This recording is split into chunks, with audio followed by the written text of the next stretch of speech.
What's up, everybody? My name's Josh Hammer. Welcome back to 3 Nights in July, session 2. We're excited because tonight's conversation is one that I think every parent, educator, coach, and student can benefit from. Our guest tonight is Jordyn Shapiro, founder and CEO of Just Start LA. And together we're going to be diving into the skills that often determine long-term success, but aren't always taught in the classroom. And so that stems from, executive functioning skills, organization that we can all use in our lives, habit formation, time management, and the everyday life skills that help students thrive both in school and beyond. So without any further ado, Jordy, thank you so much for taking the time to be here with us on this pre-recording. I know the fans on the other side of this Zoom call are going wild right now. So thank you for taking the time to be here. Of course. Thank you for having me. I know I'm excited. With kind of a background in education, I don't have my baseball cap on for the first time all week. And I'm trying to hide this, the tan as best as I can, but I would give you a virtual tip of the cap for all the work that you do. And I know there's families that are listening to this that want to learn more of just what executive functioning is, and how, share a little bit about your work. So could you start with just telling us, a little bit about your background and what led you to starting Just Start LA?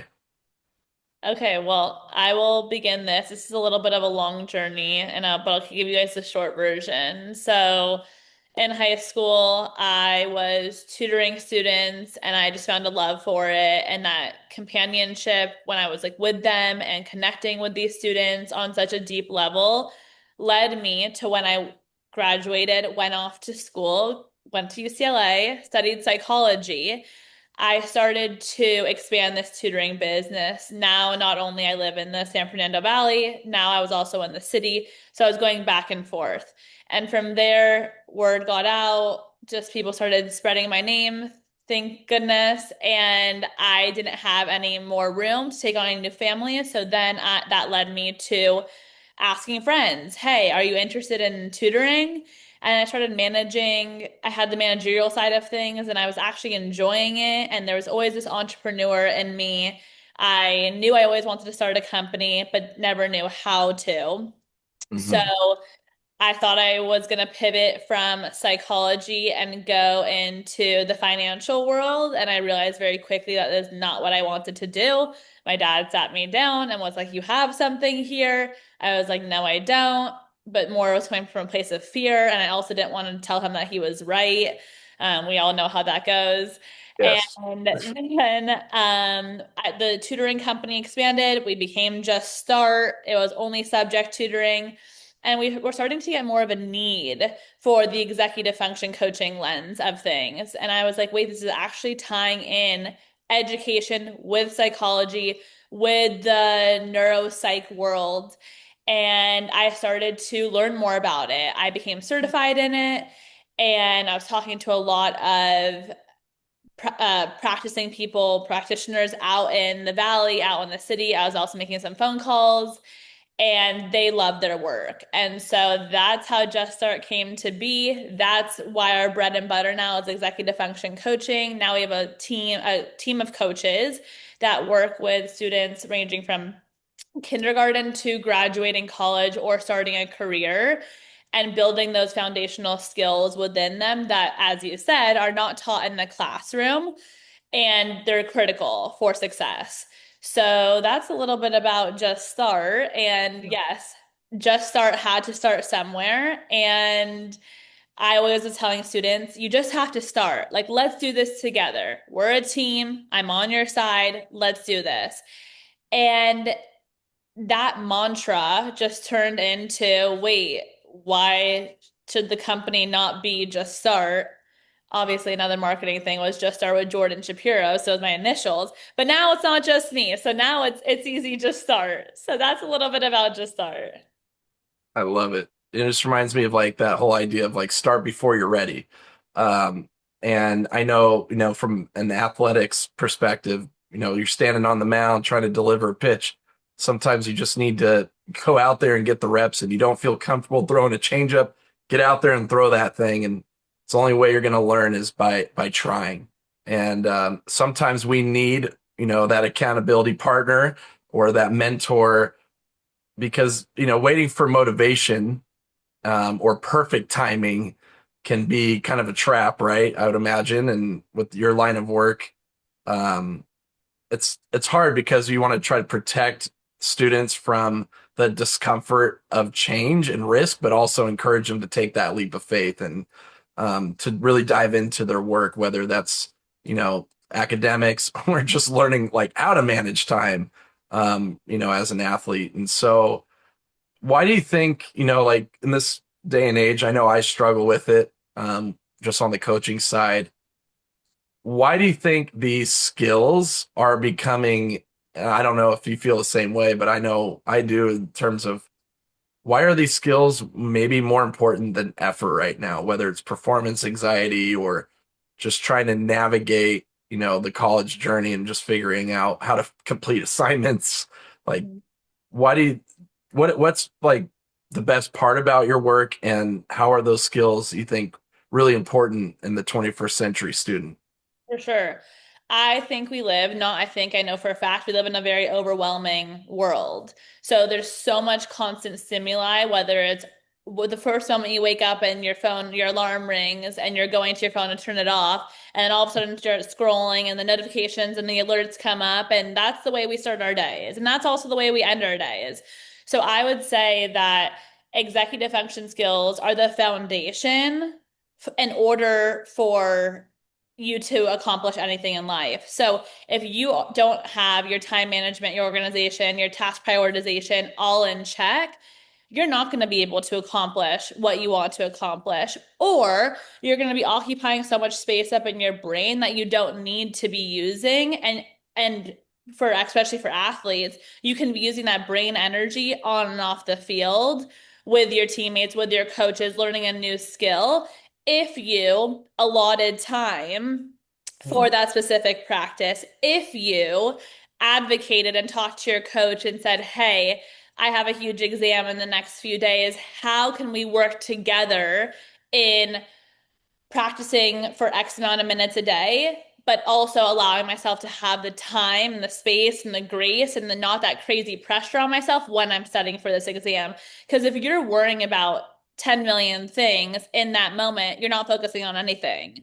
So Mm, I would say that the anxiety comes from the lack of executive function skills. mm, So I think that's how they all intertwine. I see a lot of athletes that come through Just Start that their schedules are booked and busy from like the moment they're up with like the weightlifting and the traveling to the destination for the specific practice. Then they're in school, leaving school early, maybe not mhm. knowing how to email their teacher or stand up for themselves of like, hey, I know that I'm missing class and I know that we have this assignment due at the end of the week. Can we please work together on how I'm going to execute that? If there's not that level of comfort and that communication, then that kid's going to go unnoticed. And also for athletes specifically, I know that you don't need such a crazy high GPA sometimes to get into specific schools, but you Yeah. still need to meet that threshold. And it's sometimes really close to, it's not impossible, but it's very challenging to meet that when your coach and your team is expecting so much out of you, like the 40 hours a week of practice time and game time and travel time.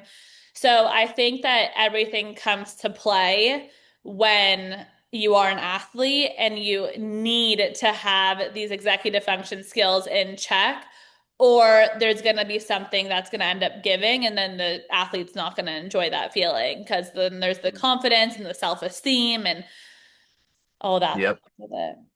Yeah, it spirals into everything, right? Like, and Positive feedback. yeah, even as an adult, we still, I think having the access to the education, I'm, grateful that I've had access to doing things like in student leadership while being a student athlete, because at least got to chew on these concepts and, you know, make conscious decisions about how to implement these tools into my life. And so I think that's, for starters, it's just having access. And I think having access to someone like yourself or those coaches can be an absolute game changer for any of those students, especially when they step foot onto a college campus. And now, you don't have your parents on your tail going, "Hey, here's your checklist.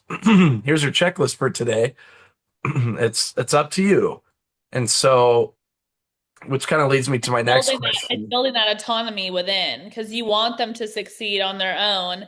And you want, I think also before college, it's obviously critical for your child to fail and learn from those failures because they bring so much successes in their future. And they remember those moments, those like lows of lows, but they know they're able to get themselves through those Mhm. tough moments and didn't have to rely on somebody else. And I think that builds so much resilience in one individual. So that's sorry, I didn't mean to cut you off. I just wanted to. Oh, it's perfectly fine because I think we all want to hear from you and what works and what doesn't, not just from the guy that's hyped up to talk to you about what's going to and give unsolicited opinions. The one question that comes to mind that goes directly with what you're saying is, all these students in the game, and all the students you work with, whether it's education, pursuing something in theater or arts or sports, there's this feeling of, and I know this from just coaching over the years, players will share that they feel completely overwhelmed. And so if any of those players or coaches or families are on this call, like where should someone begin if they feel completely overwhelmed? Like what would you say is step one into at least, building better habits and at least getting into that world? For sure. I 1,000,000% would say start small. I think sometimes and most of the time, the goals that students set or anyone sets for themselves are, especially for our athletes, they're very high achievers. So they Mhm. want to accomplish not just like, oh, I'm going to go to bed at they'll say like, oh, I want to go to bed at 9 o'clock at night because I need 10 hours of sleep, 11 hours of sleep, whatever that magical number may be. But Yep. how is that possible? You need to break that step down a little bit more. What does that mean? What time do you have to like start winding down? Where is your phone going to be if they have a cell phone? Where is everything going to be charged? What time do you have to have dinner? What time are you taking a shower? Like all these smaller steps lead to that bigger goal of going to sleep at 9 o'clock. Or another big one is like, I'm gonna work out 7 days a week. And it's like, there's no way in your schedule outside of baseball, soccer, softball, whatever that may be, you're gonna be able to have a designated hour of your own personal workout every single day. Yes, obviously with their team, they have their workouts, but sometimes they want to just be alone. And Mm. we have to start small. Let's start off with one day for the next 3 weeks, 4 weeks. Let's have a check-in. How did that feel? Again, we're in this together. We're having a conversation. Everyone's coming to the table with how can we best support that individual. And I think a big thing for specifically coaches, and I've gotten this question before from a lacrosse coach, I, I made it really clear that it's really important to check in with the individual. So yes, they you might be having this conversation around what practices or what they need to be eating or what's to come this weekend or how long they need to designate to traveling to the specific location, but they're still a student athlete at the end of the day. And like Mm. student does come first, even though I know there's Yep. a lot of there's sometimes people want to do athlete student, but it's a student athlete. So they have so much more going on in their own personal world and their athletic academia world that needs to be checked in with. And how do we prioritize that? Another great one for students is writing everything down, like physically writing everything down and having that satisfaction of checking things off or crossing things out. I love specifically, I know that I'm killing trees and I'm not great with the environment, but I color coordinate everything with post-it notes and I put one task on each post-it note. When that task is completed, I crumble it up and I throw it away. And that feels fantastic. Again, I know I'm killing trees, but I know that the reason why that task is pink or red is because those are more urgent. My yellows, Mm. my oranges are like not that much of a priority today. If I need to move those to tomorrow, I can. And my greens can happen sometime that week, not urgent whatsoever. And so I would say that's a great little hack. It is that I'm going to start doing it. Uh, you know, what I love about in terms of like goal setting too that you were just sharing is just kind of that idea of like reverse engineering it, right? Like, okay, you want to play college ball. You want to, achieve something academically in the classroom, or you want to, just work at something that you're passionate about.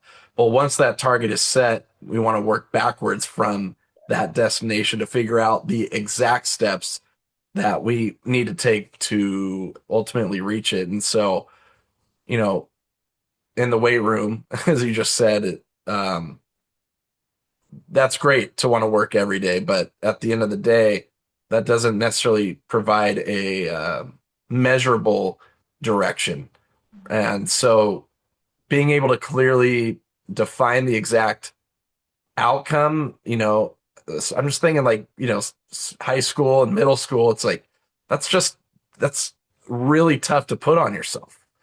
And I know as adults we struggle with that of, we gotta give ourselves a little grace from time to time because life gets real lifey, and um I think where I'm going with this is I know parents really want what's best for their kid.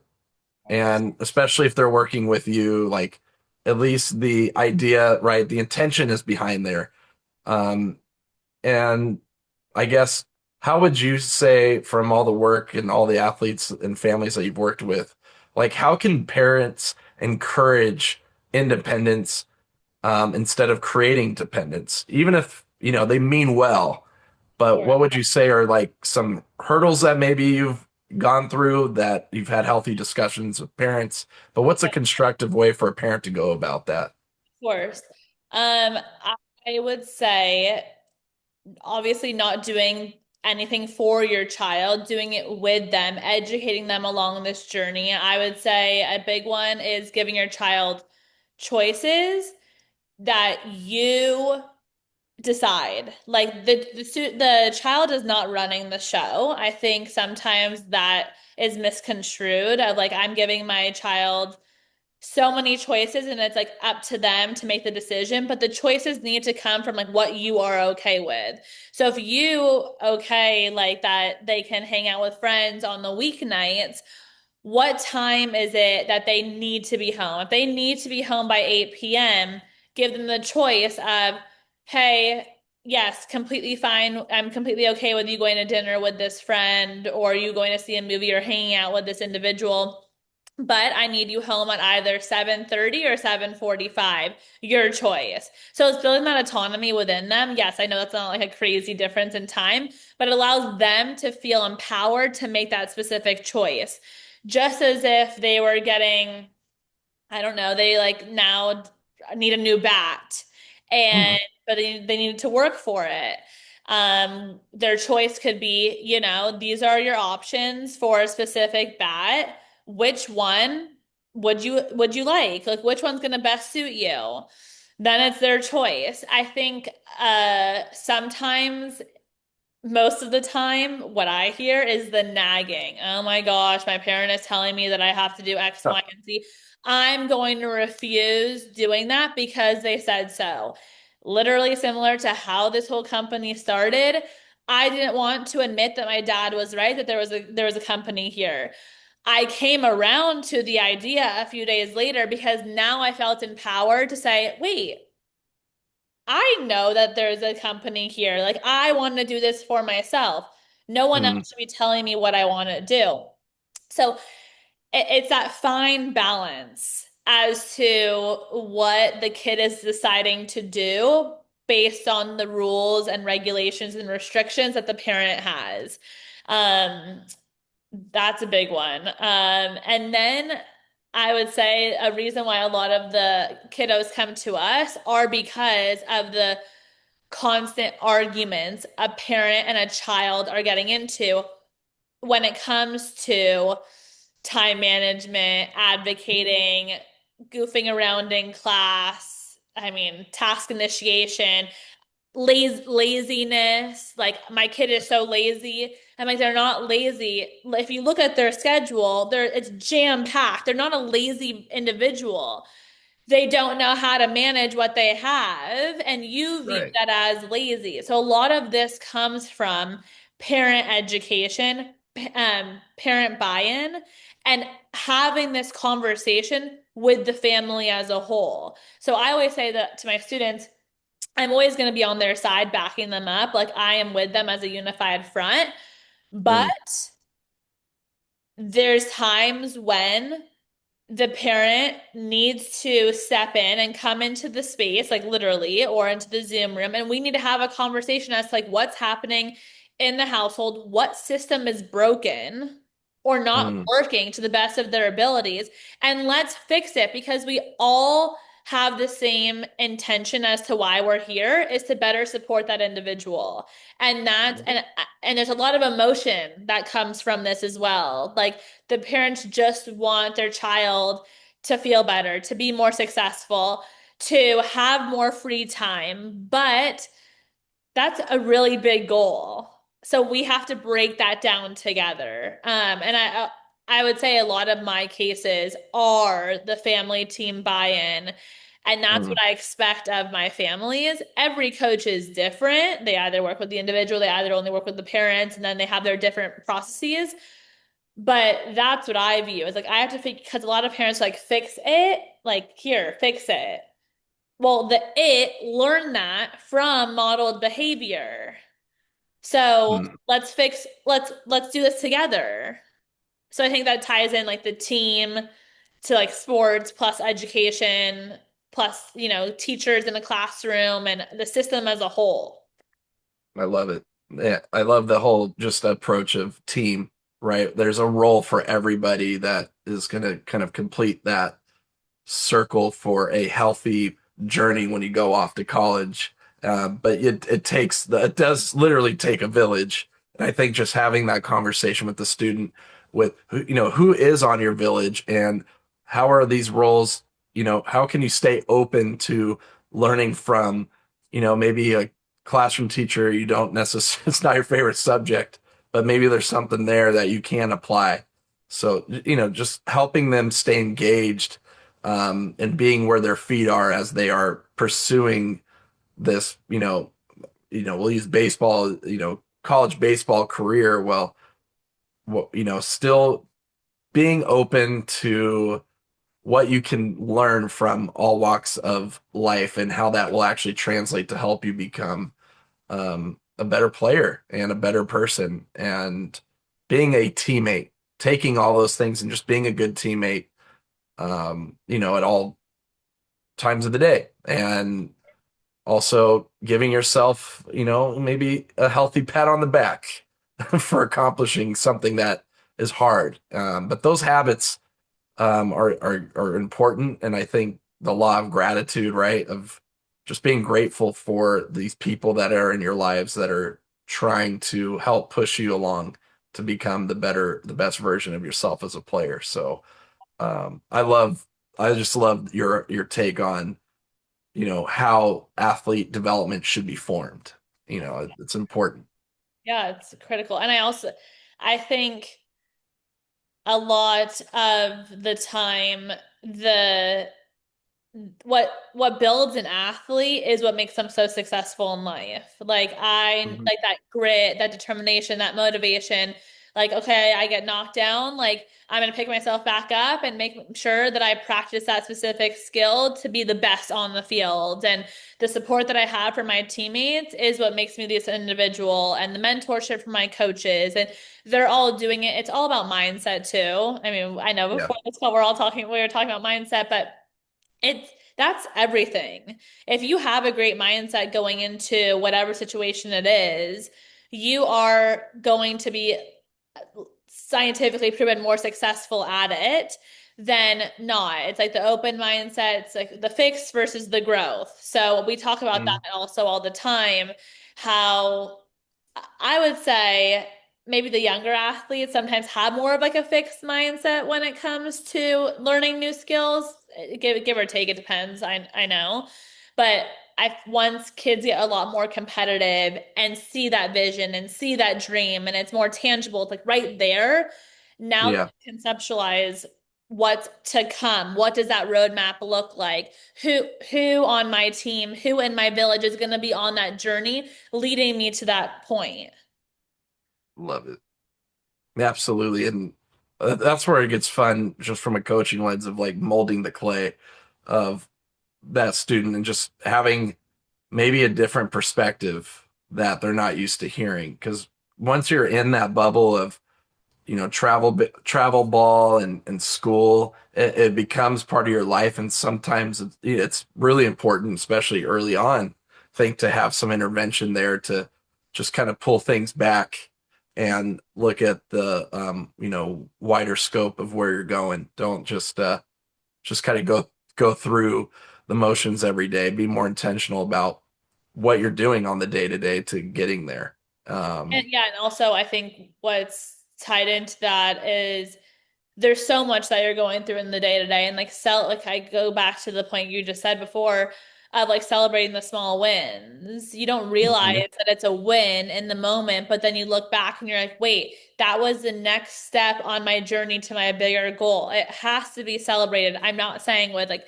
a cake and a surprise party and whatever that may look like, just maybe it's a piece of chocolate, or maybe it's just acknowledging it and Yes. having this conversation with your coach of like, wow, I actually did that. Like, and then having that positive reinforcement, which is what they're seeking.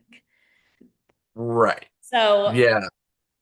What that's such a I could talk with you on this for hours because I'm passionate about it, and I think that I want to dive just a little deeper into that. Like, what from all the athletes that you've worked with and the families that you worked with, like what are simple ways that they can celebrate small wins?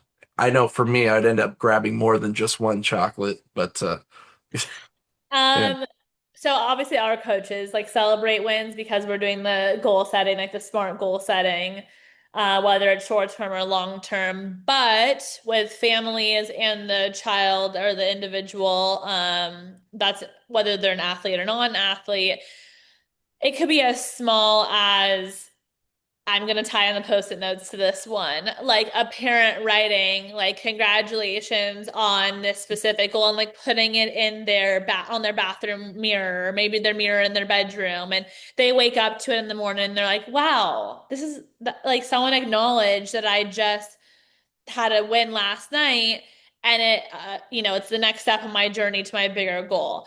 It could also be acknowledging it at the dinner table, breakfast, whatever that may look like as a family whole unit.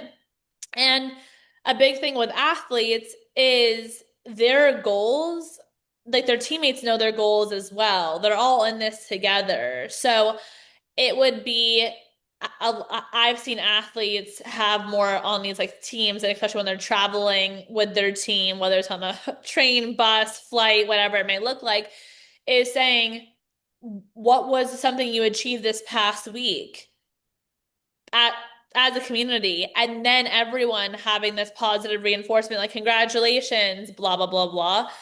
yeah, Like that's killer. Like this will allow you to do your bigger goal of whatever. Um, again, or the bigger, I think the long-term goals, especially, I think a big one for athletes is when they sign. And Mm, what does that look like when they're going off to colleges? They've worked their whole entire life for this one moment. That's their next step on their journey. Obviously, there's so many emotions that come with that, but it could be as big of a celebration as a dinner party at the house or a specific dessert or some I have some of my like athletes that have their coaches from the past have put together their parents have asked their coaches to put together a video that's and awesome. that moment like I've seen their emotions on this other side of the camera it Mm, means the world and that sticks with them forever because those it's just like teachers in the classroom you remember who got you to the moment you are at today. And specifically for athletes, they remember the coaches along their journey that, yeah, they might have hated along the way and talked back to, but those are the moments they remember got them to the point they are right now. So I don't, mm, those are, there's so many ways to celebrate. I'm all about celebrating. Um, I, yeah. it just depends, a wide range. It's important. And some of those athletes, that don't like their teachers or their coaches in that moment, I for any coaches on the call, it's a reminder for all of us that we're planting seeds or watering some of the seeds that are already planted. And we may not always see, um, you know, the tail end of their growth through college. And I think, knowing that 16-year-olds, right, the prefrontal cortex isn't fully formed yet. So celebrating these wins, although at times may feel, I don't know, daunting or, um, but that word of encouragement or that just trying to have, putting effort behind these things, I think can make an incredible impact for the student athlete as they're pursuing their on their baseball or their athlete journey. The last piece I wanted to dive into is, there's a lot of athletes who kind of, quote unquote in baseball go through slumps. And I know there's things or tools of like a confidence reboot or a confidence reset protocol. What are some of the things, whether it's just one-on-ones or I guess a tool or resource that you share with athletes to kind of help them break out of those slumps? I think this all goes back to how do we change our mindset around that specific slump? So I was a softball competitive athlete. I fell into a slump. I was having a whatever, could not throw for some whatever brain block that I had when I was 16 years old. And I was like, I can't throw. And then I had like the pitchers, the elbow, whatever, all of it. I remember that I had to hit. The biggest thing is you have to allow the athlete to hit rock bottom and then Mm, figure out how we can best support them out of that hole. So a big piece of advice that I give that I talk to with athletes all the time about is how does it feel to be in this moment right now? Like, what are your goals? What are the small things that could allow us to get out of this together? What does, I don't know if it's they're having there's like that hitting slump, and all of yep. a sudden they're missing every single ball, striking out every single time. What would build your confidence up when you're in that box?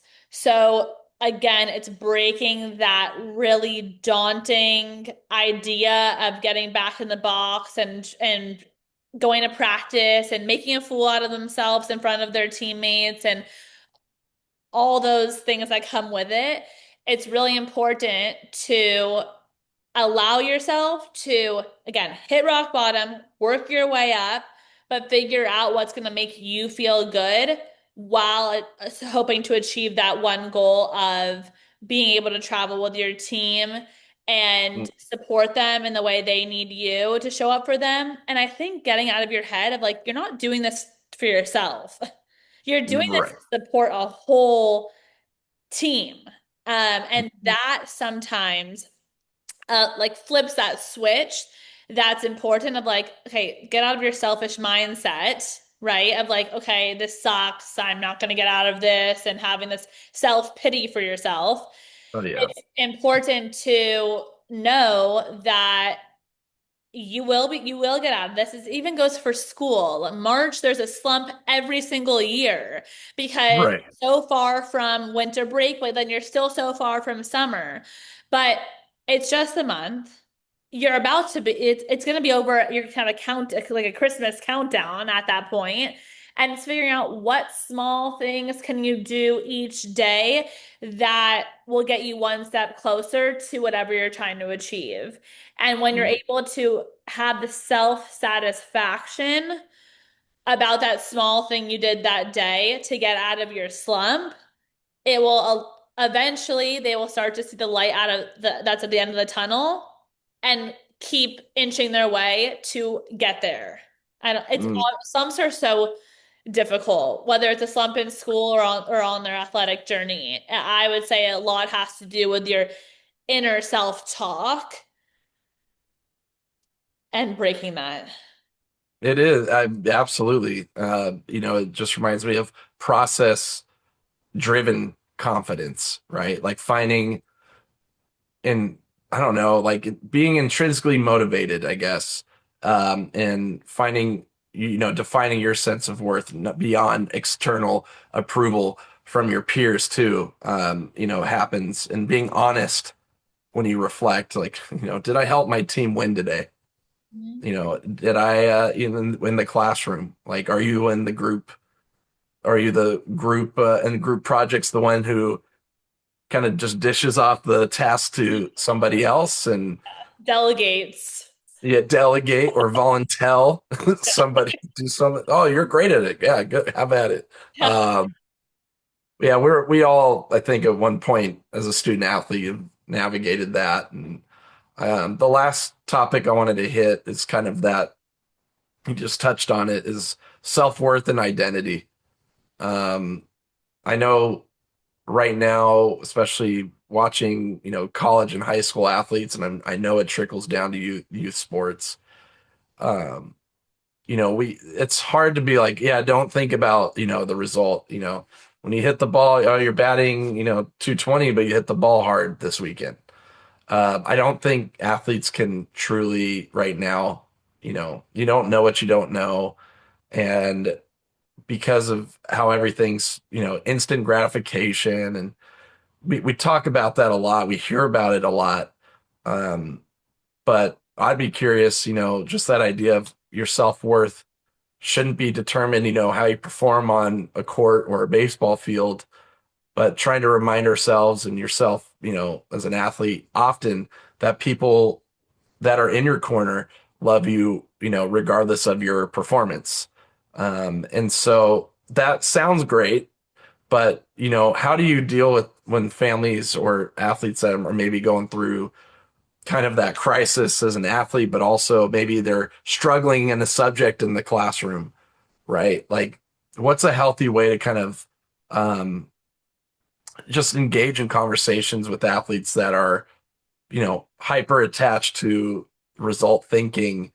Like, how do you break through that fourth wall? Like, what are some of the tools that you've used to, I guess, help push athletes along to just understanding kind of what process driven confidence is? Mhm. I think a big thing is some when it comes to athletes specifically, when they're on the field, I'll just use baseball as an example. They eat, sleep, breathe baseball. So that is something where they might be just like really great at it. And like whether it's a natural talent when they're younger and then all like as they keep building on their skills, they're now this excellent D1 athlete that wants to go pro or whatever. I I think this goes back to dialogue and having healthy conversations around like you're not going to be good at everything. I think this comes from the perfectionist mindset as well of the fear of failure because they think they're going they they think they're not going to be perfect at that one thing, so they're not even going to try it at all. Mm, And I would say that, especially when it comes to when it relates to school and them not being driven because they're not good at it, it's also it's important to acknowledge like we're not going to be good at everything in life. There's like no way that's possible. That's why there is a job for everybody, a career for one individual that we can pivot. We can, I think it's having that flexible thinking and knowing that they're not pigeonholing themselves into that one specific subject or mm, area of focus. And a lot of students are either better at like the math and sciences or the humanities. So it's really right. focusing on, okay, in these specific subjects, yeah, you're not going to go and take the honors AP, IB, that route. That's more challenging. You are really great at the sciences and the maths. That's where we're going to put a lot of focus and attention. And let's just make sure that we're not like flunking out of the humanities and just having, Right. and again, everyone needs to be on board for something like that. And that's where the family team buy-in comes in, where they're here most likely, like, yes, they have their own intrusive thoughts as to, like, I have to be perfect at everything. Like, this is my self-image, my identity. This is what's going to get me far in life. But the reality is there's so much after baseball. And I know it's really difficult to see that, but there's only a certain percent that make it pro to like and again Right. that's a very difficult conversation to have, but Mm, showing them the other options that are out there that use their skill set that they have been creating that will force them into this new career that they're going to be very successful at. So I think sometimes it's really hard to come to terms with a sport might not be my forever, but relieving the anxiety in the back of their head, knowing that there are things that they're going to be fantastic at and they exist. hmm So That makes I think, yeah, with like self-identity is a challenging one. And I think we yes. go through phases, and especially when hormones are at play, that also could trigger a huge response. So, yeah. Yeah, we all get caught up into whatever we're doing, and I think that families, coaches, players are willing to do it, but don't always have the space and the time to just look at the priorities and the important things that you're touching on. And the last question that I have for you is, um, where can listeners connect with you, and where can they learn more about Just Start? You can go to our website, Just Start LA. We can attach everything, I think, after. But Just Start LA, we have a website. We also have a Substack that we can also link here. That's Law for Parent Education, which we post on every single week. I also do a Q&A at the end of every week, which is really helpful because we do take the questions from our listeners or from our Great. community. So it's very personalized. And then we have Instagram and TikTok. Instagram, Wow. see like our whole, all of our coaches, what's happening at Just Start, whether in person in our office or on our virtual platform. And then our TikTok's just fun and games. So if you want to come and make fun of our team, that's the place to do so. Great.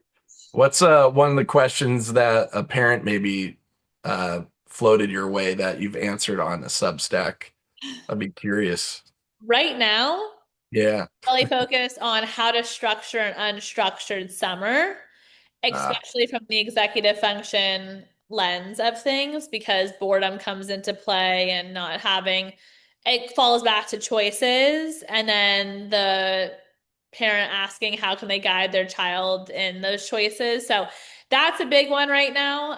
It's very difficult to sometimes structure an unstructured summer, but we have many other questions that we like answer in terms of when it comes to extracurriculars or college talk and the necessities like the college 101 that for sure is going to be coming in August.